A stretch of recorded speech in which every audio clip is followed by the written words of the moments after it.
Well, we would look at it like maybe a bigger picture. We've got 17 games left, 15 are going to be against teams that are fighting for something. So we've got the we've got the 3 games here with Toronto, 1 with Tampa, 1 with Washington. And then we've got a whole bunch of games against teams that are truly fighting for their lives, like every game. And we know it. We've got a history of that from 2 years ago. We went 4 months in that life. So really good proving ground for all these teams to have that kind of schedule, because every night's going to be right. Do you put a priority on trying to finish first? Like, what sort of game are you expecting tonight, intensity-wise? They were saying maybe a playoff field. Yeah, we wouldn't like the intensity to change necessarily based on what's on the line. Like, we would like to play as hard as we possibly can every night. And then I'm trying to make sure I tell you the truth. Like, you want to finish first because you can, but it doesn't necessarily gain you an easier route. Like, we would not have picked Boston 2 years ago in a million years to be our first round. It's probably why we got to where we got to last year. So we'll game plan what happens after that.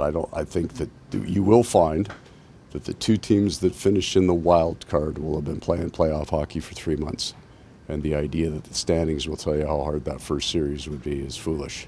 So we're not going to play harder tonight because it could be first place.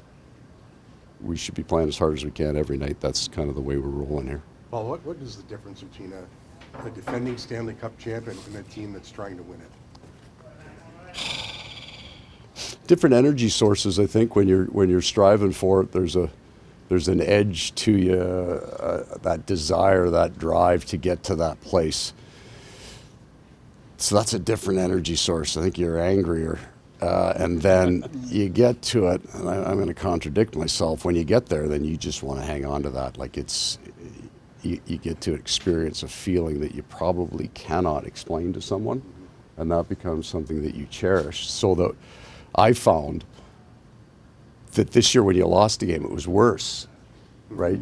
Just the idea of losing just drives you nuts. So just different energy sources. I do feel that last year we got a lot of hard games from teams, but that was more of a perception of how we played. So you knew it was going to be physical and it was going to be rough. But just judging, and I'll do this from our pre-scouts, when we watch the games that teams will play, maybe the 2 or 3 prior to us, they don't look like the game they play against us. It's high-end energy, which has been good because we've had a lot of tight games that didn't go our way earlier in the year. They're starting to go our way a little bit more now. Our last 2 losses are 1-goal losses, so we're kind of prepared for their best, which I think is how we need to sharpen. That's, to stay sharp for our team. Paul, how does Gustav Forsling go from being a waiver pickup in the pandemic to what he is now? I think this is almost physical. I think he was a late bloomer physically, and now he's the fittest man in our room. So, and he has been for the last 3 years. So he needed to maximize. He was just young and slight. And I do think that the game has changed over the last 10 years, where the skating D isn't necessarily an offensive D. The skating D can be a defensive defenseman, and he's prototypical for that. So he'll finish checks, but he's not a banger. Right. But he is a skater, and he eliminates those plays. So he needed to get as fast as he possibly could to be the player that he is. His body just wasn't ready to do it at 21 or 22. Had he not applied himself, he may never have gotten to this level, but he has. He's an incredibly fit man. Well, the bigger picture, I want to just get your perspective of Alex Ovechkin's goal chase. You've obviously been in the league as long as he has.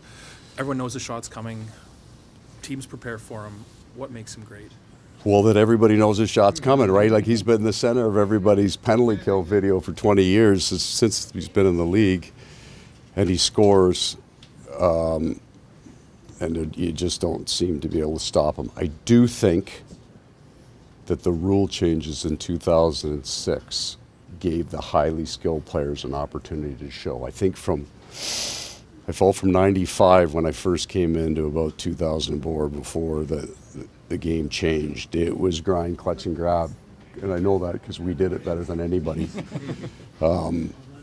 So credit to the league, because what it did is allowed some of these very, very special players to show a really high level of skill. And you see it also with all of these young players come in and be dynamic at 18, 19, and 20. And I just don't think they would have had that chance. So we transfer that. If you were back in the clutch and grab gaze, you would just send somebody over to Ovi and grab his stick, and you could hang on to it for 30 seconds before anybody caught on. So I think it was great for the game as his score. I mean, chasing Wayne Gretzky, I mean, what an incredible story that is. Every single team and coach for the last 15, 20 years, whatever it's been, has had a plan that hasn't worked, so that at some point you go, there's no plan. Just try to get him to move the puck to somebody else, I guess. What do Carlo and Lawton bring in Houston? Two veteran players. I think that's kind of when you look at league-wide, everybody in that.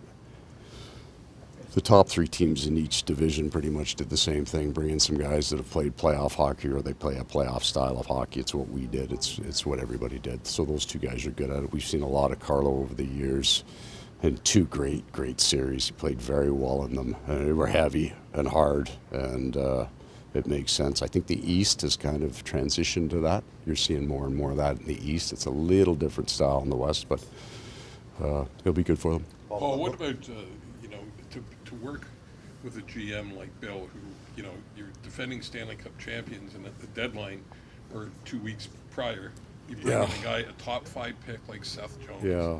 And you bring in a face-off specialist. I think he was leading the league in Sturm. And then you get what used to be public enemy number 1 to your team, Marchand. What does that say? Well, the first two clearly were needs-based for what we needed. But you would go back to the summer that I got hired. That's a team that had like 122 points, but an unusual style. And they needed a different style of player.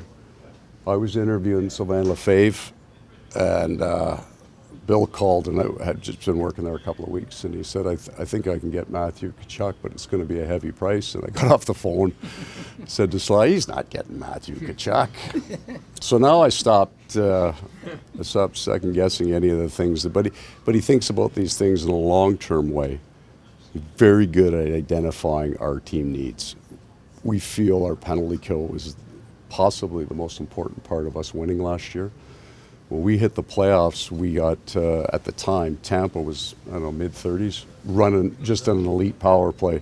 The Rangers that had an elite power play, and clearly Edmonton, had been at historic highs over that year. So that was the key driver for us. We had some success, as you know, and then you're going to lose players because of it. And then, while you can't necessarily fill that void right at the start of the year, I think that was on his radar right from the beginning. What will you remember most about yesterday, the trip to the Hall of Fame? Oh, that's a cool place. I haven't been there since my kids were really young. I think when I was in Toronto working here. It's the last time I'd been there. And you can spend days. It's a great, if you're old enough, a great trip down memory lane of all the names you heard when you were like 5, 6, and 7, right? Like, that's pretty cool.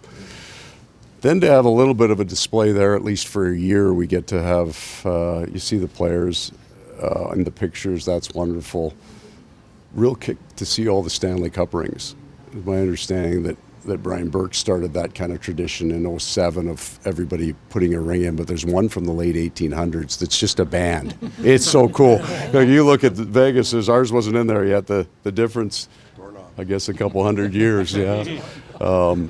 That's pretty cool, and that's, for us, the permanent part about it is you get to do something like that. But it's an incredible place. If you grew up in the game, you can walk through there and just have, there's just so many great names. Moose DuPont. Is there a better nickname? I don't know. Maybe not. But you remember hearing that, and that's what that Hall of Fame is. It's a magical trip.